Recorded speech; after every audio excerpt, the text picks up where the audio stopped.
நம்ம தமிழ்நாட்டில் இருக்கிற பழமை வாய்ந்த கோவில்களில் நம்ம நிறைய தடவை ஒரு உருவத்தை பார்த்துருப்போம். தூண்களில், கோவிலோட என்ட்ரன்ஸில், கோபுரத்தில் நிறைய இடங்கள்ல அதே உருவத்தை பார்த்துருப்போம். ஆனால் அது இப்போ நம்ம பார்க்குற எந்த விலங்கோடையும் மேட்ச் ஆகலை. எல்லா பலம் வாய்ந்த விலங்கோட உருவத்தையும் மிக்ஸ்அப் பண்ண மாதிரி இருக்கு. அதோட பெயர் தான் யாளி. யாளி நம்ம தமிழ் வரலாற்றில் ஒரு பழம்பெரும் புராண உயிரினமாக இருக்கு. யாளியோட உடலமைப்பு சிங்கம், யானை, குதிரைன்னு வலிமையான உயிரினங்களோட மிக்ஸ்அப் மாதிரி இருக்கு. பார்க்கறதுக்கு பிரம்மாண்டமா மிக ஆற்றல் கொண்ட உயிரினம் மாதிரி இருக்கும். யாழில நிறைய வகைகளும் இருக்கு. தமிழர்களோட சங்க இலக்கியங்கள்ல யாழி பற்றிய குறிப்புகளும் நிறைய இருக்கு.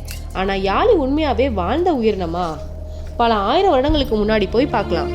கோவில் சிற்பக்கலை மற்றும் திராவிட கலைகள்ல கோவில் தூண்கள்ல, கோபுரத்திலையும் காவல் தெய்வங்களாக யாழி சிற்பங்களை செதுக்கியிருக்காங்க. இந்த யாழிகள் தீய சக்திகளை அழிச்சு கோவில்களை பாதுகாக்கும் பாதுகாவலர்களாக சித்தரிக்கப்பட்டிருக்காங்க. ஆராய்ச்சிகளின்படி இன்றைய தமிழகம் மடகாஸ்கர் மற்றும் ஆஸ்திரேலியா வரை பரவி இருந்ததாக நம்பப்படுது. ஆதி குமரிக்கண்டத்தில் யாழி வாழ்ந்ததாக இன்னமும் நிறைய பேர் நம்புறாங்க. ஆனா பிசிக்கலா யாழி வாழ்ந்ததுக்கு எந்தவித புதை படிவங்களும் அறிவியல் சாட்சிகளும் இன்னமும் கண்டுபிடிக்கப்படல. யாழி ஒரு பிரத்யேகமான புராண உயிரினமா தான் பெரும்பாலான ஆய்வாளர்கள் சொல்றாங்க. ஆனா இது தமிழ் கல்ச்சர்ல மட்டும் கிடையாது. சைனாக்கு டிராகன், வேற பல சிவிலைசேஷனுக்கு நிறைய கார்டியன் கிரியேச்சர்ஸும் இருக்கு.